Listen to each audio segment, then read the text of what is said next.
Good evening, good evening, good evening. Hope you guys are doing good.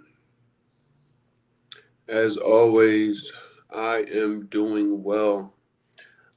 Wrapping up the end of the year, 2025 has definitely been an interesting year, but want to take time with that in mind to consider just how many of you guys are actually looking to move abroad and giving you guys something that you can actually land on as far as understanding. The understanding of this entire move abroad process is definitely a scenario that is not left up to chance. It is designed to give you an opportunity to work through what it is that you need to before you go. Understanding that maybe what America told you about life outside of the United States wasn't true. That there's a little bit different things that are going on. And actually, how about going about wrapping your head around, does it make sense for you? Now, you guys may be an individual, you may be a family, you may be somebody that's going with their partner. These things are all nuanced down to you, but regardless of what the party size is, one thing is for certain that a lot of you have some existing misconceptions about this. So we are going to get into tonight some things that are definitely on the topics of relocation at the very forefront, which are safety and healthcare. Safety in healthcare and the misconceptions of what is available to you, how safe or dangerous it actually is. These things are what may be keeping you in the United States. A lot of people don't realize that when looking to move abroad, they're willing to say, hey, I know what it is that I know in the US, but I am willing to give up everything that I know to hopefully have success somewhere else. Now, when you guys first probably heard about moving abroad or people, Americans living abroad, it might not have been something that was actually on your radar. Yet, so many people now, as transitions have happened, the United States becoming an interesting place to live, the access to technology, and more people are starting to see other people, other Americans, other people from different countries just going, traveling other places. The American piece definitely shaped it into something doable because at one point, relocation and moving abroad was very niche. You had to be either some rich guy that had a bunch of money to be able to have the time to do something like this, or you were retired, 65 plus. You had worked 40 years and now you can actually retire and see the world. But with so many advances in technology, how people are making their money, people are now making their money whether it's remote work for a corporate environment or creating online businesses. We're now seeing so many reasons why more people that didn't fit the traditional mode of moving abroad, now that mode looks a little different. Looks like people like me. I'm 38 years old. I'm originally from Philadelphia. If you guys don't know, my name is RJ Mood. And what we do here is try to give you guys some clarity, some understanding, some understanding around this entire relocation process so that you can actually make sense of it. So many of you guys are doing the research and saying, okay, well, I'm serious about moving abroad. I'm seeing other people doing it and thinking that what you see others do, how they are doing it, how they are approaching it, is a cut and dry way to guarantee your success of moving abroad. Everybody makes it seem like an easy thing. Just pack your bags, pick your location, and then just go live your best life. And so many people aren't actually breaking down the layers of moving abroad in a way where it shapes it for what it is. So many people have looked at this move abroad, and one of the things that I hear often is, I didn't have a plan. I just went, booked a ticket, and just went. And maybe that person had some sort of success. Now, oftentimes, regardless of what you may deem success and what they bring to the table, they're not telling you any of the challenges, the problems, the dangerous situations they may have run into just winging it. they just tell you these success stories because we live in a digital age where, likes, comments, followers, shares, views, these things are now monetized. But don't forget that just because somebody is making money off of content that is stimulating to you doesn't mean that that content is actually valuable to you. Yes, so many people are saying, hey, this is what you can do to go move abroad. But what about your scenario? What about your particular scenario? So when we talk about something like healthcare, healthcare comes down to you. Healthcare is not something when you say the blanket of healthcare, you're like, oh, okay, well, everybody's going to be fine. But no, what if you have some pre-existing conditions? What if you have some certain ailments or things that you need to have on your radar? Are they talking to you about what life abroad is like for somebody in your predicament, or are they just talking about it in a way where, hey, people will love this and consume it and share it with their friends because it's funny and it seems like it's going to be the best time in the world? But what does healthcare look like?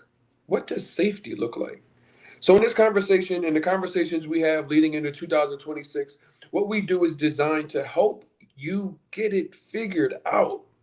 I know that the increase in the searches for to move abroad, the number of times AI has been used to figure out where the top expat destinations are, where can I leave and go out of the United States, those searches are increasing. The number of people that were ending 2024 going into 2025 looking to move abroad versus the number of people ending 2025 going into 2026 is extremely increased. I know it for a fact because of what we saw. A lot of it is based off of these two topics, safety and healthcare. Is it safe for me to look to stay in the United States, and what does safety look like, and all of the nuances there? Is healthcare a thing? We just ended the last part of the year with the government being shut down, and the reason the government was told it was going to be shut down was because it was a healthcare issue. The premiums that had been extended for so long through Obamacare, the Affordable Health Care Act, whatever moniker you want to put around it, those things were possibly ending. So one people said, hey, let's put some pause on this so that we can make certain that Americans get health care. All of the things that when you talk about utilizing healthcare, never mind if you're healthy, what if you're sick? How have those things changed? How much more can you afford in regards to healthcare premiums when you get sick, how much it costs to get better, the medicine, never mind what could be causing you to be sick that America provides in a very unique way. So a lot of people are positioned with moving abroad, maybe no longer as a desire or some sort of want, but maybe starting to look at these things as a need, as a necessity. But the unknown when it comes to healthcare and when it comes to safety in other places, it gives a lot of people a pause. And I understand why. America has told us that the United States has the best thing going for us. Healthcare is, awesome. Where would you go to a third world country?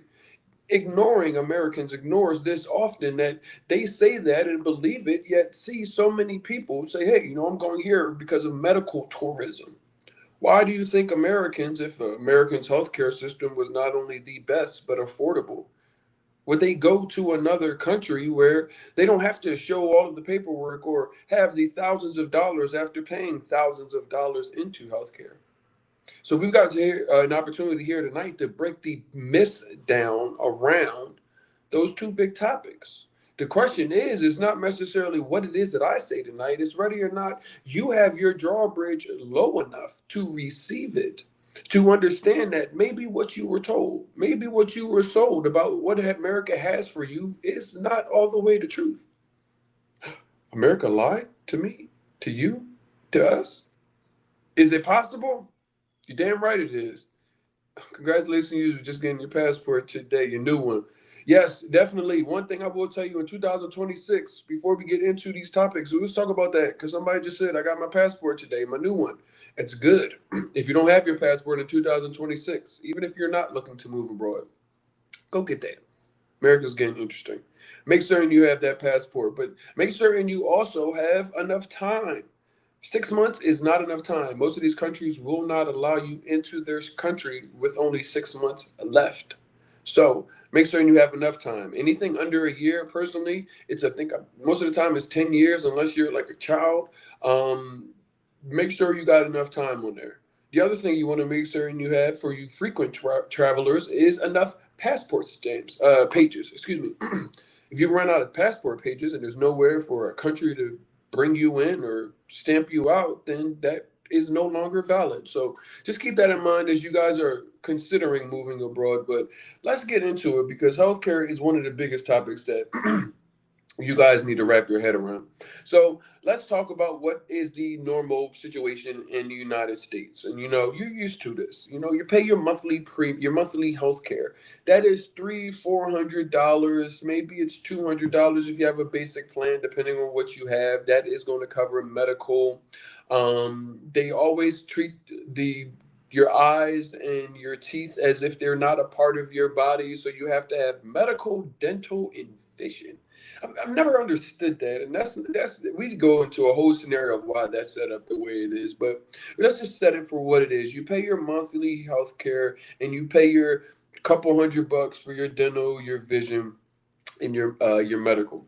Now we talk about dental because everybody knows that's usually a joke. Now, if you got great dental care, go for it. But most of the time, dental care covers just your cleanings and everything else, and then these root canals that they're giving you, cavities, these things as you get older. Those things are expensive out of pocket. A bridge, trying to get. I never had a gap before I had braces. And I have a very small gap, but there was a gap that no wasn't existing when I was a child. But because of that and the cost of everything else, so many people in America are navigating dental care, never mind being scared of going to the dentist, just the cost of it. Even though you're paying this monthly cost, it just really doesn't cover anything.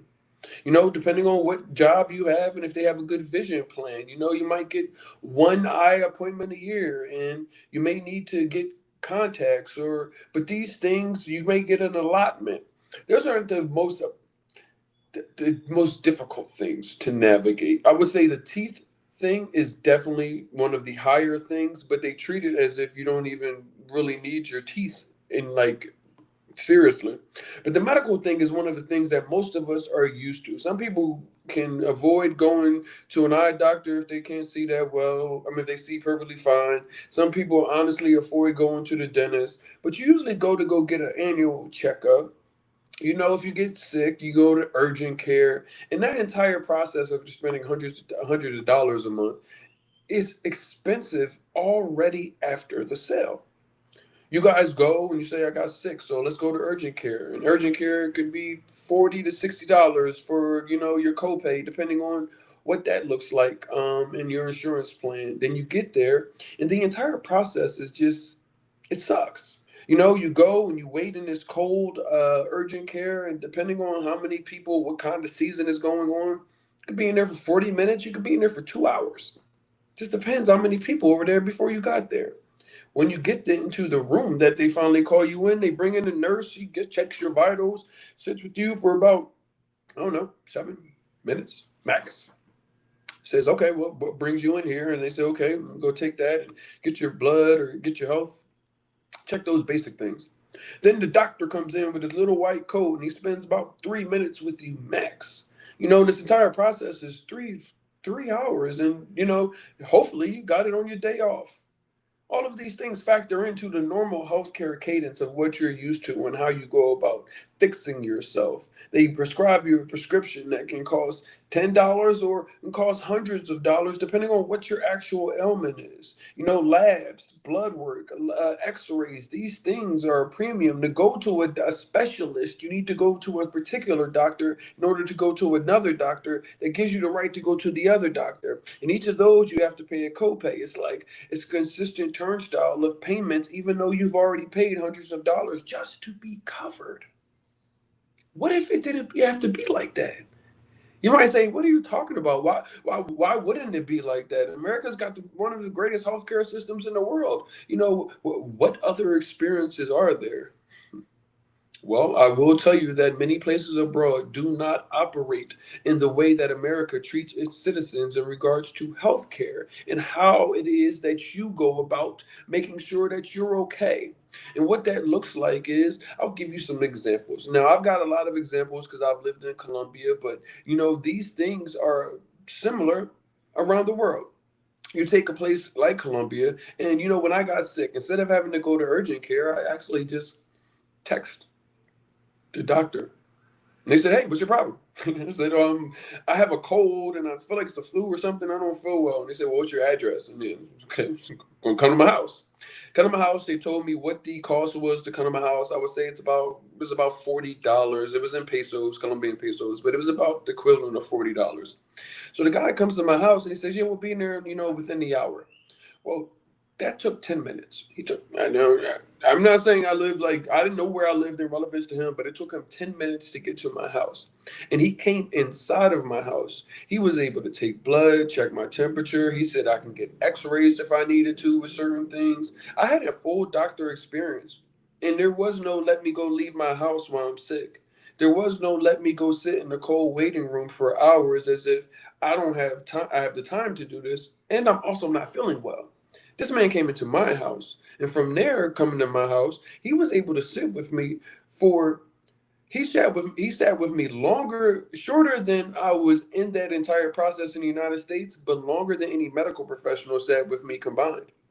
He was in my house for like 40 minutes, 45 minutes, running tests, asking questions, asking me what my diet was, how I could, what things I could eat or drink. And he gave me even both holistic things that were like, okay, we have access to these kind of herbs, spices, roots. These things will help you here, and here's some medicine. By the way, you don't have to leave your house to go get the medicine. What he told me, he says, yeah, you can fulfill this prescription online. They have a delivery service called Rappi in Colombia.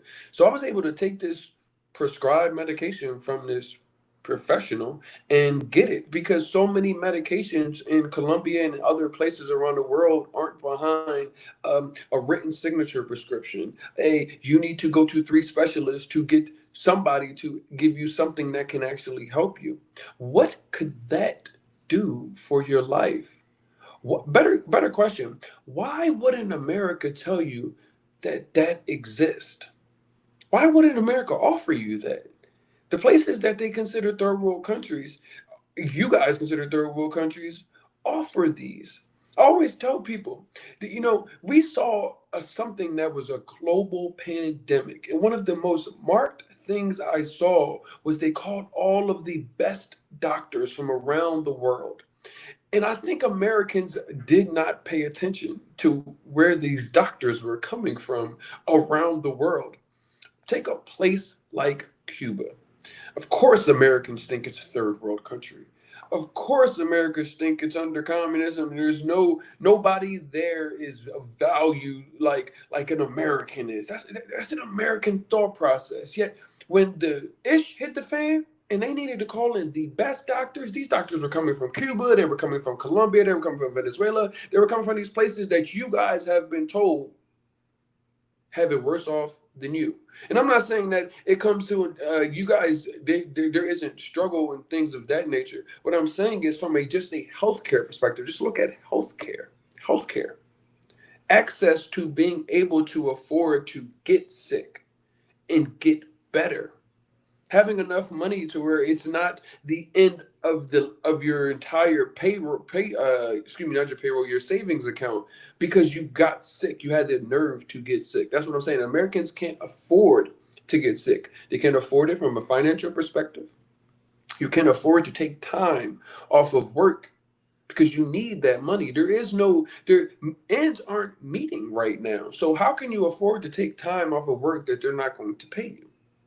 So many people are running into this thought process saying, I'm willing to leave America and jump into a third world country. And it's just like, I need y'all to pause. I need you guys to pause and realize what you are dealing with, where you are, and what you are actually saying. Because so many people think that America, people are waiting for them on the other side of the TSA. Please, Americans, come, please give us your money. I see this all the time. Colombians should be so happy. We come and spend our US dollars. And it's just like, boy, let me tell you, America has done a job on you. That's why I tell people when it comes to this safety thing, when it comes to this healthcare thing, you aren't in the catbird seat.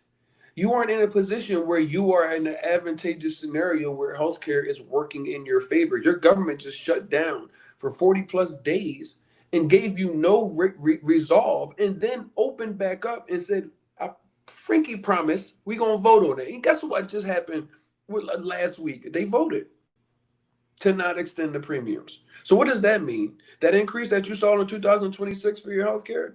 Oh, is that going to get retroactively taken down? I always tell you guys, when the price of the brick goes up, it don't go back down. And if you think I'm lying, remember what gas prices used to be? Remember when the first time it went to $3? They gave you the justification and the rationale and the reasoning behind why it was going to be $3. And then so many people were in a scenario would say, I'm never going to be able to sustain that. I'm never going to be able to afford that. How am I going to get to work? Well, guess what? You got to work. Guess what? You afforded it. Guess what? The price never went back down. We're here talking about travel. When you go to move abroad, you're going to have, a bunch of bags. Even if I tell you to only take 3 and maybe a carry-on or 2, you might have 5 or 6 per person. I know y'all. The cost of bags, I'm old enough to remember you didn't have to pay for damn bags. Yeah, but 9/11 happened. I remember exactly where I was. I was in 9th grade when 9/11 happened in English class. I didn't know that was going to change travel forever and make me have to pay for bags everywhere I go. So why do y'all think that when the price goes up, that it's going to go back? Why do y'all think that? The premiums are not going to be reset back into your favor. They just go up from here. And you know what doesn't go up? The dollars that they give you. They keep raising the cost of living in America, being alive. Never mind living from a scenario where I'm doing okay. Being alive. They actually penalize you if you don't have health care, but you can't afford health care, but you get a penalty if you don't have health care. Think about this, guys. What if I told you it didn't have to be? So when you think about America and the dream that they've sold you and wrapping your head around this first world things that you've got going on, so many people have left because the things that America has said, the first world, and we got it, I found better. They found better elsewhere. But it's up to you to pop the not to believe what it is that America sold you and go into expect it and inspect it yourself. That's why I harp on that, inspecting what you expect. Never mind what expectations I set for you. What do you expect? Well, I expect there to be good health care. Well, you don't expect that from the United States. Why the hell are you so adamant about it right now? Well, it's not safe. You don't expect safety from the US, but you ask other people, is it safe? You got comfortable being unsafe. You got comfortable being unable to get sick and affording to get better. Why are you having such pause when it's coming down to looking outside of America and saying, okay, is this reality? That's why I tell y'all this platform is a little bit different than what you're going to get on any other YouTube, Twitch, Facebook, Instagram. It's going to be a little bit different here. The reason why is because anybody can sell you something. Nobody's going to challenge you and say, did you think about this before you went and bought that ticket? I may see you. I may not. But your success rate is not based off of whether or not you're in front of me. Your success rate is based off of you did the work that is pertaining to you about this move abroad. If you did the understanding of, is America where it is that I need to be? Is this healthcare scenario? Some of you guys have kids, and I'm like, the healthcare scenario is crazy to me because healthcare looks more like more different than I'm sick right now. Can I afford to get better? So many Americans don't realize. Yeah, no worries, Manny. There, so many people don't realize that health doesn't matter about just what today is. What about your tomorrow? I know you only live for today, but what about tomorrow? You got kids. What about their tomorrow? What if you what happens when you give them food that is actively containing chemicals that aren't designed for human consumption. Long-term exposure to these things that are in the food are going to cause these particular ailments. The number of people that is just like cancer is just a normal thing now. It just comes on up. The guy, how many times you need to see the McDonald's experiment and you keep taking the kids to get Happy Meals. In the McDonald's experiment, the burger is 8 weeks old and don't mold. When I tell people about how I have to grocery shop in Colombia, I told them, I grew up, with a bunch of people in my house. Literally, mom used to go to grocery shopping on Sunday for the week. Got to get all this food for these people in the crib, right? Okay, cool. Most of you guys may be used to that. Most of you guys may be dealing with that right now. That's maybe how you shop. But if I told you that the food wasn't supposed to last from Sunday to Sunday, that bread was supposed to be hard after a couple of days because you didn't eat it because it was fresh.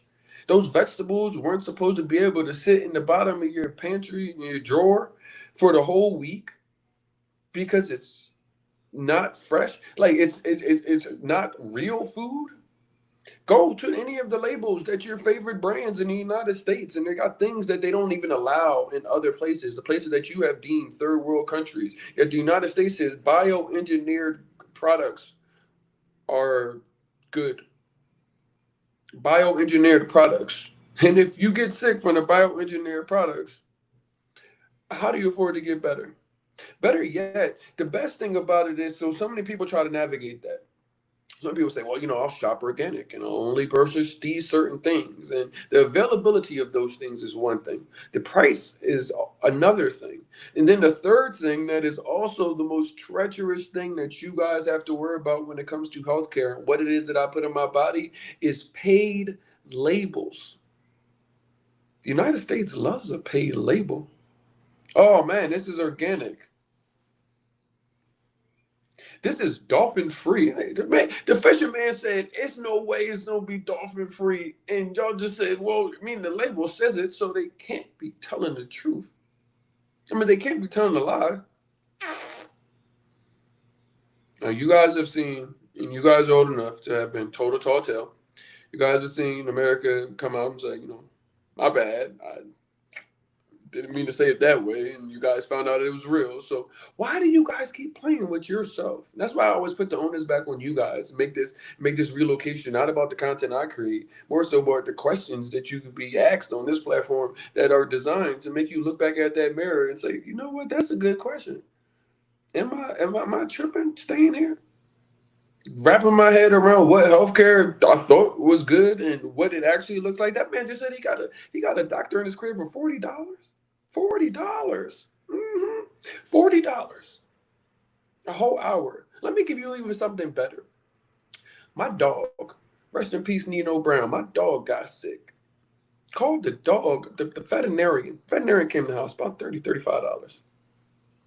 The veterinarian spent longer time with the dog than it was me. I told you I got about a good 40, 45 minutes. The dog was in there with the vet for an hour. They told me I can get, once again, x-rays, blood work. Said he was dehydrated, so he was sitting there getting the IV. She had a aromatherapy thing. She had on jazz music, and he was sitting there with his eyes closed, and she was just rubbing him. I'm like, if the boys at the pound could see my dog now, never mind. He getting a better treatment than Americans if they get sick because he wasn't feeling well.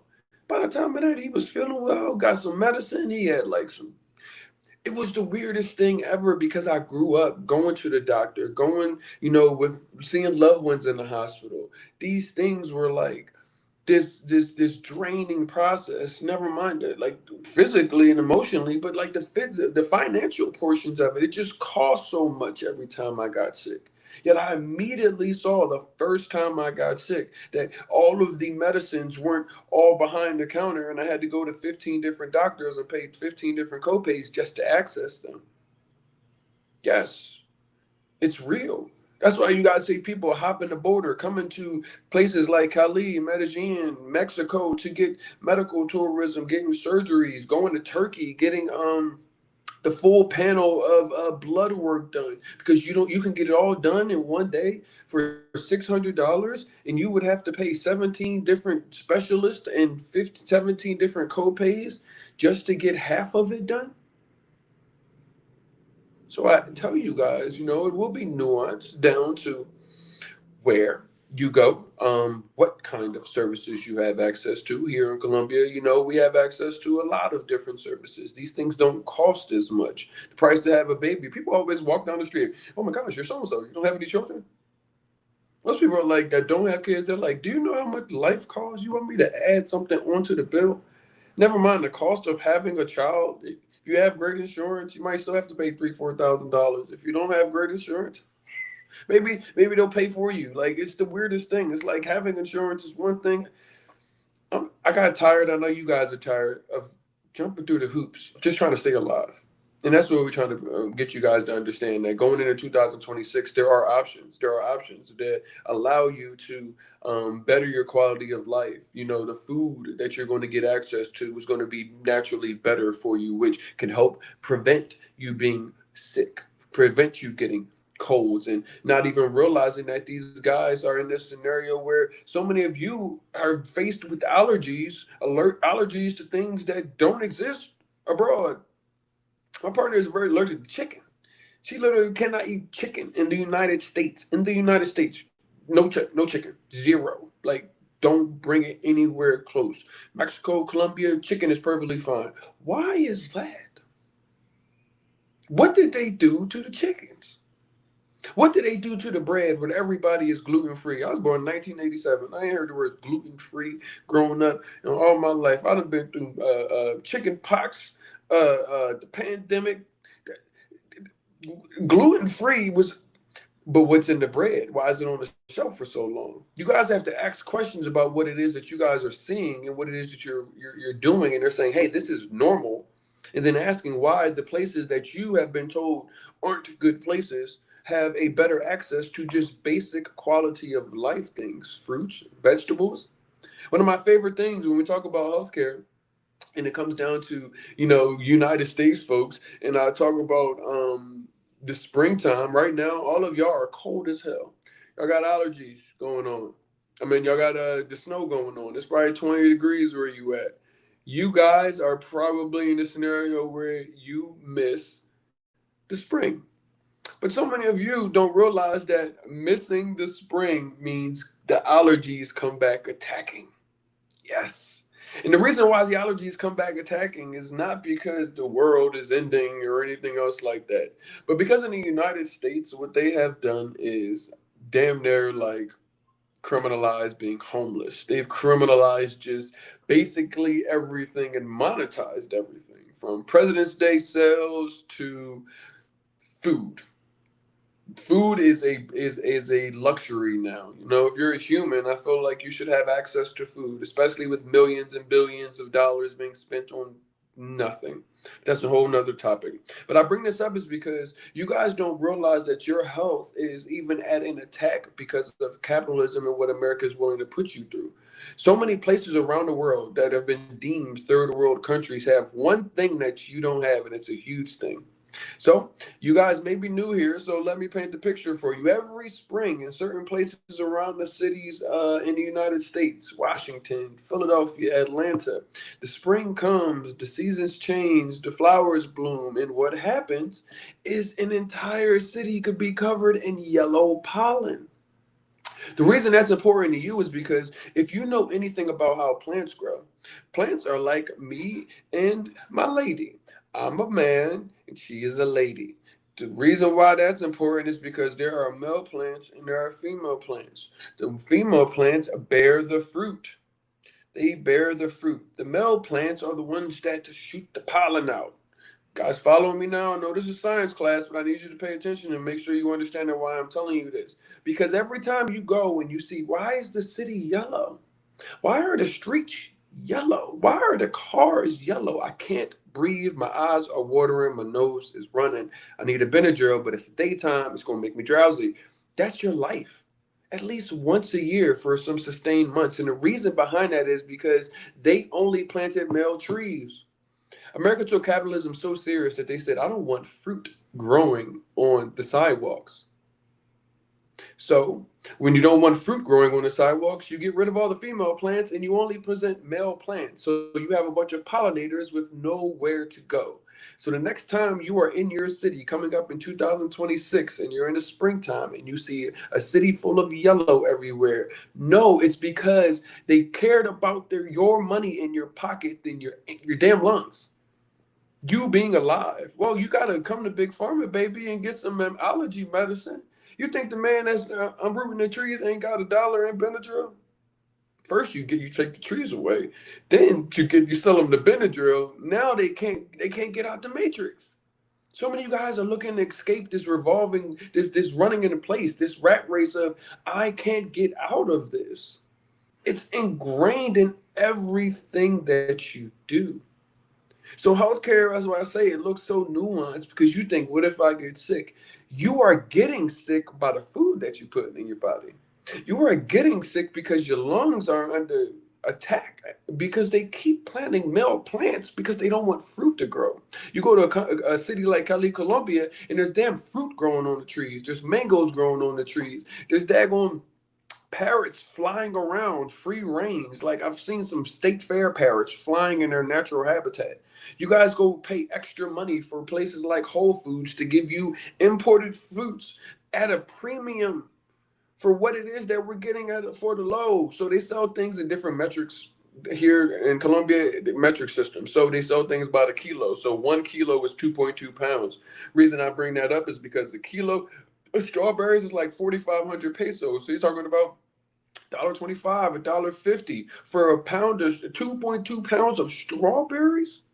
How much are strawberries in your local neighborhood? A half a pound, a quarter pound, a whole pound. Hey, seriously, think about it. Wrap your head around it. I need you guys to understand that it's so nuanced when it comes down to healthcare, and you guys are only thinking about it from what if I get sick? What am I putting in my children's mouths? What am I putting in my mouth? Am I going to have my mind when I get old enough? Because the food that I'm having is actually attacking my mind. So in 20, 30 years, I won't even remember I was RJ. What, where are you going to get that? That's why I'm glad you're here. I need you guys to wrap your head around this in a way where it's not being presented on any other platform because this is about you. This isn't about me. Hopefully the algorithm puts me in front of all the people that I need to be able to sustain. I can just sit here and talk to you guys all day. But the reality is my job is more so a job of reflection for the person that takes this journey on. Yes, we can bring you to the resources. Yes, we can bring you on the tours and show you the apartments and do all of the stuff that the foundational stuff. But the legwork of being what you need to be, the intention of being who you need to be and going where you need to go in this journey, that is on you. I just need you to look into the mirror of what you've been presented from America and realize that it has been misrepresented. Now let's get into the other thing because I know safety is one of the biggest things. Is it safe? Black people love to ask, is it safe over there? Is it no? The best thing, who's all over there? That's what they're going to ask. What's going on before I even get there? What is going on there before I even get there? And that's a great question. But it should be nuanced down to not more so, is it safe abroad? More so, how do I navigate what danger looks like? Most of you guys haven't wrapped your head around that, navigating what danger looks like, because America isn't safe. Where do you think in the world is safe? You walk and the streets are paved with gold.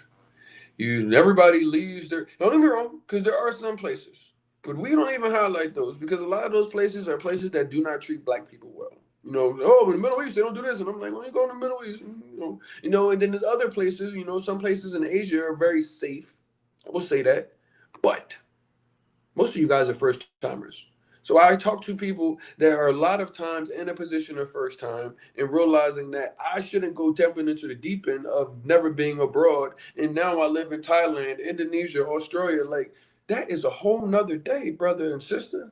That's a whole nother time zone. And you still got a lot of America on you to think you're ready for a grand stage like the other places where it's like it takes so much to get into that. So I try to give you guys places where you can have a soft landing with people that can be around you that can help you navigate what danger looks like there. I'm from Philadelphia, so Me moving, after 18 to Atlanta to go to college in South Florida, and these places where I came with a little something. I'm from Philadelphia. I'm not from the county or anything else like that. I'm not from the worst parts of Philadelphia. I wouldn't say that. Anybody who knows me knows that. But I'm not from somewhere where in Philadelphia you're not going to see anything. So people think that because of that, that they can go, I like to call it hood hopping. They can go hood hopping in other countries. Oh, well, I'm from the hood in the United States. So I can go live in the hood of so and so, or I can go, go into a hood and take pictures of people that I don't know because, I'm from the hood. Stop. So there's a person that comes in, and you guys have seen them if you're in the travel groups. You know their name. You may not know who they are, but you know their name. Their first name is anonymous, and their last name is member. Anonymous member only shows up when they've gone too far in the relocation journey and they fudged up. They fudged up. I got robbed. Something happened. This was not planned. I didn't go into this thinking of that. And you guys have seen anonymous member. You don't know if it's a he or she or they. All you know is they fudged up. And what you're trying to do when you're going to look a move abroad is not be them. You're not trying to be the anonymous member. And this safety thing is going to be nuanced down to your location. And when I say your location, I do not mean your country. I mean your city. Yes, there may be cities and certain neighborhoods that down to you can do certain things, and then in other places you can't do those. I take taxis in Cartagena where I do not take them in Medellin, like flat out do not take them. But how do you know that? How do you know what to do and what not to do? How do you know what things are available and what isn't available? This is why the better questions of not is it safe because you ain't safe. If you are in the U.S., I am glad that you are here watching this because obviously you're not somewhere where something happened to you today. But the probability of something happened to you in the United States is pretty high. Whereas probability of me gathering any of those things that you have to deal with on a normal basis, it's not something I run across my head any much as I used to. And I say that is because normalization will make you think that the world is doing this. The United States used to have a scenario where a mass incident would happen, a school scenario, and people would say, "We can never let this happen again. We're gonna do what we can to make certain that children don't go to school like this." And I'm old enough to remember one of the first ones, and I actually thought that that was never going to happen again, and that happened so much. Things got even worse. People were going to grocery stores, going to movie theaters, going to churches, and it just kept happening. And not saying that these things don't happen, because bad things happen all over the world. But the number of them, the sheer number, the sheer what no longer seemed like randomness, just seemed like Tuesday. That that's something that's like America's got its own brand of stuff. You know what I mean? American made. It's like America has got its own brand of racism. America's got its own brand of normalized incidents. America's got its own brand of what they would consider healthcare for citizens that they're trying to keep alive. America's got its own brand of stuff. And when I got to out of the United States and I was having conversations with, people, whether it was in English or different languages, I realized that what I was prepared for wasn't everybody else's concern. Now, you take the average American. They're going to probably be concerned about the very average things that go on now that are scenarios of, you can go to grocery store, you can go to bank, you can go to nightclub, you can go anywhere in that country and you be in the wrong position. That's why I believe in my Second Amendment. All right, Rambo. But you've got a lot more people that even it's down past the average American. Take people like myself. You grew up before you got a car, before you even had a driver's license, getting talks from your parents about how to interact with the police. You went and grew up in a neighborhood where things happened a little bit more frequently that you thought were normal that everybody outside was like, nah. But then you get into these scenarios and you realize that you go abroad and You're not getting that. You're not getting the normalization from the average American's perspective of what safety is and what you have to consider. You also aren't getting those niche down things. Their interactions with the police aren't so nuanced as they are in the United States. Now, they may be different, but maybe it's not a scenario where you're thinking, I did nothing and I'm probably going to jail.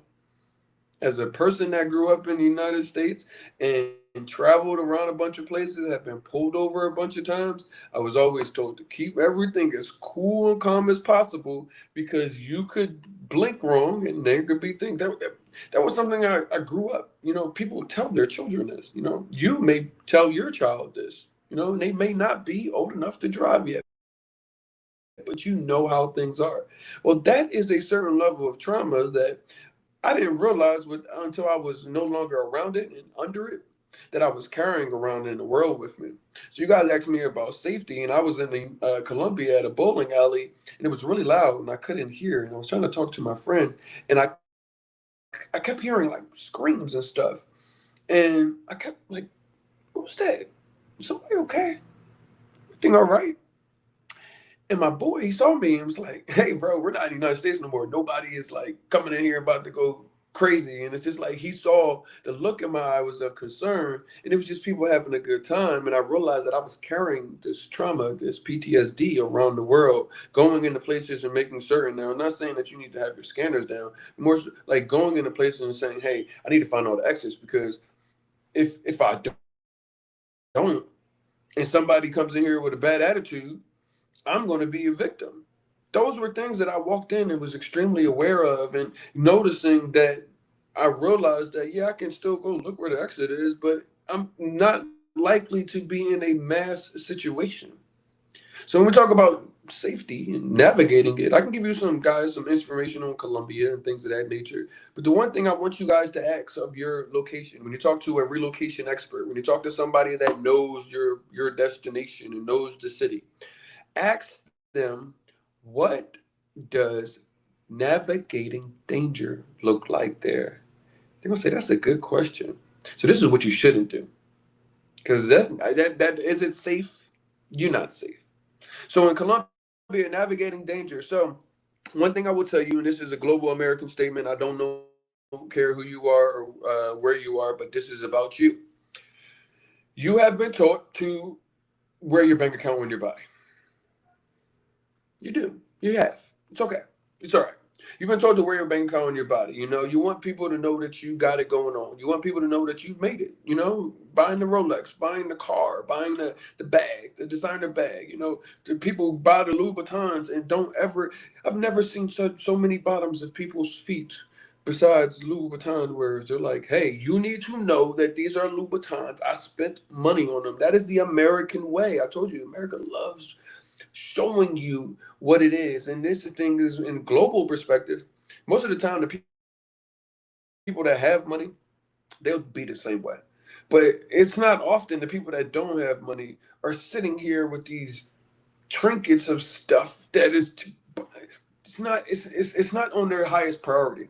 America want to make certain that they came out and said Louis Vuitton, Gucci, and Christian Dior were all made in the same all in the same spot, and they just charge different prices. And Coach is all made in the same, and Michael Kors, and they just slap a different brag on it, and it's all the same leather. And y'all said, I don't care about that. It says Christian Dior. I'm going to pay $1,500. Never mind this $30 bag made in the same place with just Michael Kors on it instead of Christian Dior. Like, this is the value and where you guys have placed it at.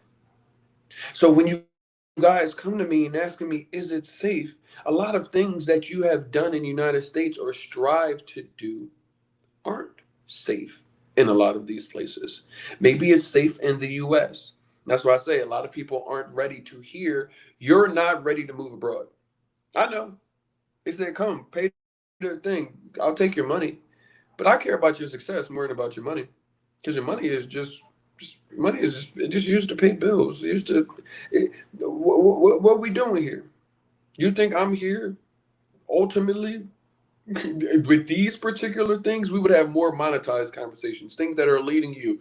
Comment relocation in the chat so we can give you a relocation.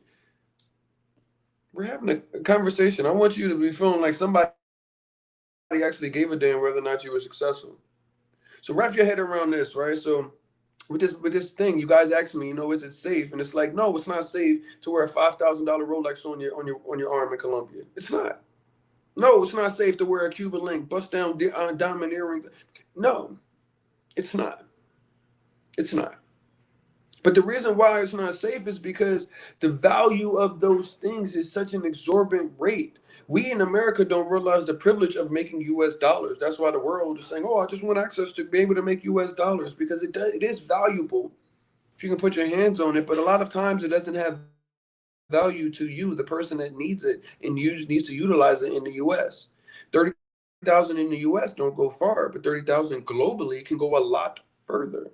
So you take a scenario where a watch where you saved up and you worked really hard and you spent $4,000 on this Rolex. Well, that $4,000 could be an entire yearly salary somewhere where that would afford you a home and food as an adult for a year. That value couldn't do that in the United States. And you've put your value into accommodating those things, those stuff and things that you need. So when you come and ask me, well, why can't I come out Louis Vuitton out? Because the wrong people care about that. In the United States, you know the guy that's flashy, he's got Louis Vuitton, there's Louis Vuitton, that Louis Vuitton socks. And you say, this guy just a label whore. Or you see the person where it's like, oh, well, this shirt is 300 and this watch was this, and this, or their whole outfit got to be $1,500. Like, I seen somebody, I knew them, they were like, you go to the laundromat. Why you gotta have on McQueen shoes and the sweatpants? They distressed, but they Balenciaga distressed sweatpants. But you at the laundromat, like so many people's values are caught up in so many things. So when you guys say, "Oh, it's not safe to there because I can't wear Louis Vuitton and my designer shades and throw money like I could in the club in the United States," I ask you where your values lie. Because navigating safety isn't about what can I show people that I can afford. Navigating safety is, am I walking down the street and somebody gonna bust me in the head? What's the likelihood of that? Am I going to be into a scenario where I send my children to school and that's going to be the last time I see my child? That's navigating safety. That's navigating, is it safe or not? Your want and need to flaunt consumer things is not the world's concern. The only people concerned about that outside of America are people looking to take. So wrap your head around that when you think, is it safe? It's not probably safe for your American habits and your American ways and your American expectations. But that's why it's not America. I don't have any value to stuff. This is from Palenque. This is a chain that I think came with a Facebook pendant my dad gave me. This is from Medellin. This is also from Palenque. And if my partner gave me this chain, it's probably the most expensive thing here. And this is not something worth thousands and thousands of dollars because where's my value? I don't need that in my life. I left America and gave up a E350. I didn't had that stuff. I'm telling you, if you guys are really ready to leave and you're really considering the healthcare aspect and the safety aspect, and you're getting hung up on, oh, I can't wear a Rolex and the designer Gucci shoes, stay, stay, stay in the United States. They have a saying in Colombia. It's called "No dar papaya." It means don't give somebody a reason for you to look like a mark and them to gladly take you up on it. Oh my gosh, I was walking around on my phone and it was the middle of the night and I was stumbling and I was jogging around and I was drunk and I'm so surprised somebody ran up and said, give me everything you have. You guys, when I tell people when we go through the safety thing, when we do our consultations with them, and they ask me specific safety questions, I often do some reverse engineering about their question, how it was positioned, and likening it to how they would do in the United States. And I say, well, if you want to invite a stranger into your house that you met at a bar or at a restaurant, then why would you do it in a place where you don't know anybody and you don't speak the language? Why would you do that? Well, you know what? You're right. I didn't think about it that way. You didn't? Well, if you did any research and you said, okay, well, Colombia, the average person may make, I don't know, $500 a month. So 500 times 12, what's that? And I what? So if I'm wearing $6,000 and 75, if $6,000 is the annual, and I got $7,500 on my wrist, wouldn't that make a somebody, anybody? I'm from Philly. So I ask you guys, you may be not from Philly, you may be from Kansas, the nice parts of Kansas. You might be from Wyoming, the nice parts of Wyoming. I don't know where you're from, but I just ask you guys, think about the value that you're putting in the stuff that you want to take and asking, is it safe to wear these things? And it's more so, why is that the value? And where did I get lost or you get lost in this conversation where you thought that that was the reason that you could move abroad so you could wear your designer things and you could show people that you had money? That's why I ask so many people, why are you leaving? What's the reasons you're looking to leave? Tell me. Tell yourself. But since we're here, tell me. That way, when you value whether or not you have a question of, is it safe? No, it's not safe to wear $1,000 shoes, $5,000 watch. It's not safe. But I often, when you get that, is why do you want to leave abroad, America? And that's the best place for that, for consumerism. One thing I will tell you is, being aware is one more thing I think more people need to do. People walk around blissfully in the United States and in the wrong places too. And then people walk around blissfully looking like they're not from the local neighborhood and on their phone because everything is Instagrammable in places like Colombia and these top places. And you guys are like looking like a moving target. Now, I tell people all the time, there's certain things that when it comes to the litmus test of safety, I tell people they have to ask about their destination. In Medellin, I will say that there are a number of single black women. And I'm not saying that Medellin or Colombia is the most safest place in the world or anything else like that. But I know one thing for certain, folks don't go to places and by themselves and then tell other homegirls to come if it's not sustainable with safety and understanding of that. Also tell people there's a lot of families that live in Colombia from the United States. And a lot of people think that's weird because they don't really wrap their head around that because of the content that they're consuming about Medellin and Cartagena. You're thinking, oh, there's just nothing everywhere you go, there's nothing but women and men selling themselves on the street and it's just parties and drugs. If you go to the Lions Den, you're gonna get a lion. But a place like Medellin is as big as a city as like New York. It's got boroughs, like big neighborhoods, like similar to Brooklyn, Manhattan, the Bronx. You know how you go in Brooklyn and then there's pockets of Brooklyn. It's just not Brooklyn, and then if you're in this one part of Brooklyn, there's not another part of Brooklyn that's just completely separate or different. That's how Medellin is.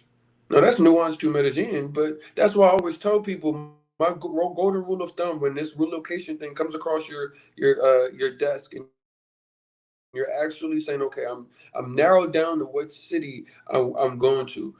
Do you know three neighborhoods? Because I'm from Philadelphia. If you tell me you cannot tell me Kensington, North Philly, and Abington are the same exact places. Why do you think these places abroad are any different? So when it comes to the safety and the navigation of it all, ask these specific questions. Not, is it dangerous? We're human. You're a grown ass person. Things happen. How do I navigate safety here? My healthcare. What things do I have access to? Because I know the bald dude told me I'm coming out of some BS. So what you got for me? Good rates on medicine, access to going to a doctor and it not being a financial burden to me to where I have to choose to whether life or death, getting better, or having enough money to eat. These things are important to put into your relocation toolkit. Going into 2026, so many of you guys aren't going to get this message. So many of you guys, I'm putting this into the world. Please come.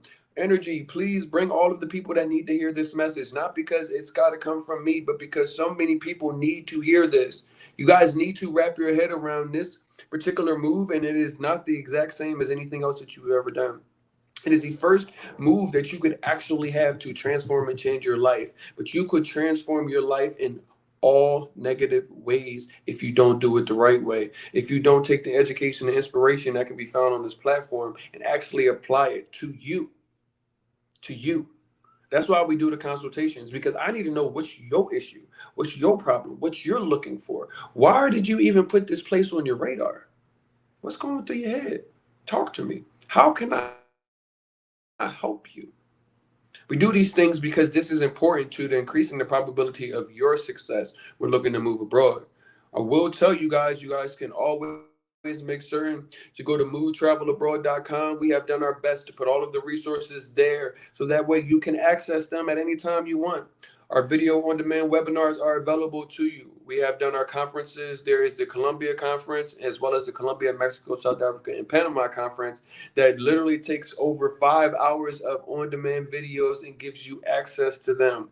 That way, if you guys aren't ready to go book a relocation tour, aren't ready to come check us out on the other side of the TSA and actually get down on the ground in the place where you're looking to go, you can stay at home, sit right where you are, and get some real information from vetted resources, experts, parents that have made the move, immigration experts, healthcare experts, people that can tell you what the cost of living is like, give you guys more detailed and in-depth information so that you could figure out, am I ready to give up my $3,000 shoes for a lifestyle that money can't provide, a quality of life, a peace, a happiness, a stability that I'm not receiving, hoarding all of these stuff and things? This webinar allows you to do so. Or you may be at the position you're saying 2026 is my year. Medellin, here I come.